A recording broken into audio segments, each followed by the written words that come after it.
जन्मदिन में बुला रहा हूँ, आइए। हम कहे नहीं, ऐसे नहीं आऊंगा। पहले तुम बताओ तेरे यहाँ दिया बुझाया जाता है कि नहीं उस दिन?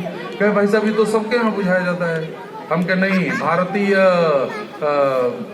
मनीषा में दीप बुझाना अशुभ है।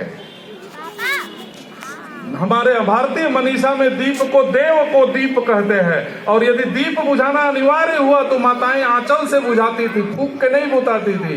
तुम्हारे यहाँ फूंक के दिया बुझाया जाता कि नहीं बर्थडे के दिन? तुम बता। कहाँ भाई साहब वो तो बुझाया जाता है, वो तो आजकल फैशन हो गया। हम कहे बुझाया जाता है ना? हाँ। हम कहे जब तक दीप बुझाया जाएगा तेरे घर तब तक नहीं आए, क्योंकि तब तक वो जन्मदिन का रूप स्वीकार नहीं किया जा सकता, वो पलटे रहेगा।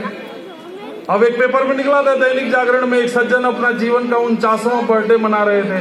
अब आजकल के अंग्रेजी फैशन में 49वां बर्थडे मनाने के लिए 48 दिया फूंक के बुताना पड़ता है। अब 37 दिया बुझाते बुझाते उनका हार्ट अटैक हो गया, वो मर गए। अब वो बेचारे अपना जन्मदिन बचाने के लिए यदि जन्मदिन बर्थडे मनाना है तो 48 बुझाना पड़ेगा, 37 में उनका हार्ट अटैक हो गया, मर गए। अब कहाँ से बुझावें?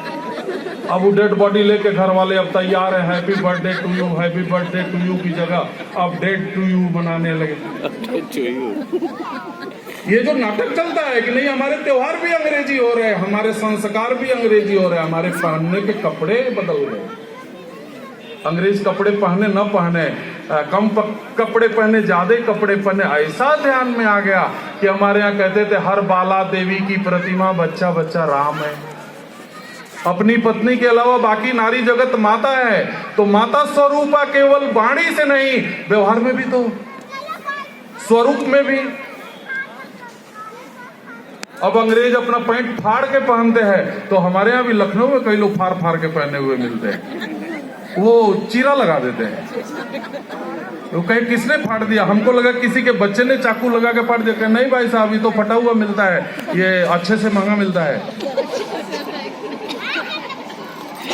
हमने उन सज्जन से कहा कि तेरे घर,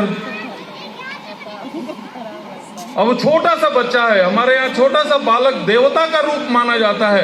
उस बर्थडे के दिन उस छोटे से बालक की मुट्ठी क्रूरता पूर्वक उसके गार्जियंस खोलते हैं और खोल के उसमें चाकू पकड़ाते हैं। चाकू पकड़ाकर बचपन से उस बच्चे को काटने का तरीका सिखाते हैं। काटो, भारतीय संस्कृति में काटने का तरीका, ये पाश्चात्य संस्कृति है। बचपन से ही काटने का तरीका सिखाते हैं, काट के फेंकने का। आजकल तो पोतने का तरीका भी सिखा रहे हैं कि भगवान ने जैसा बनाया उससे विकृत हो जाइए, पोत पात लीजिए ऊपर का वो सारा गाज वाज, अब पोत के ऐसा विकृत हो जाइए कि कोई एक दूसरे को देख के पहचाने ही ना। क्या ये वैचारिक गुलामी नहीं कही जाएगी? हम गाएंगे अंग्रेजों जैसा, खाएंगे अंग्रेजों जैसा, सोएंगे अंग्रेजों जैसा, नाचेंगे अंग्रेजों जैसा। कार्यक्रमों में नाचने वाली नर्तकियां किनारे खड़ी रहती है, घर का सारा मैच्योर पर्सन नाचता है। एक जगह नाचने वाली नर्तकियों के पास में गया, वो चुपचाप खड़ी थी। हमने कहा आप लोग कौन है? कहे क्या बात है? हमको बताइए ना आप लोग कौन है? तो कहे हम लोग डांसर हैं। हम कहे तो डांस क्यों नहीं करते? सब लोग कर रहे हैं। तो उसमें की एक डांसर कहती है सर हम लोग यही आपस में बातचीत कर रहे थे कि हम लोग तब डांस करते थे जब घर का प्रत्येक मैच्योर पर्सन इस पूजा को, इस विवाह को पूजा मानता था, और पूजा में कोई एक भी पूजा का अवशेष न रह जाए, छूट न जाए, 1 मिनट विलंब न हो जाए। इसके लिए प्रत्येक मैच्योर पर्सन जो भी एडल्ट था वो सारे लोग मिल करके पूजा के एक एक आइटम बटोरने में लगे रहते थे, अपने अतिथियों का स्वागत करने में लगे रहते थे। तो हम लोग नाच करके मनोरंजन का वातावरण बनाते थे। आज जब घर का प्रत्येक व्यक्ति नाचने में लगा हुआ है, देखिए उन अतिथियों का कोई स्वागत करने के लिए नहीं। 11:30 बज गया, अभी तक द्वार पूजा नहीं हुआ। कौन है ये? भारतीय मनीषा नहीं है क्या? ये भारत की आजादी है? ये स्वतंत्रता है कि स्वच्छंदता है? स्वतंत्रता मानवीय वृत्ति है, दैवीय वृत्ति है, स्वच्छंदता पाशवी वृत्ति है। भारत ने स्वतंत्रता आंदोलन किया था, स्वच्छंदता आंदोलन नहीं किया था।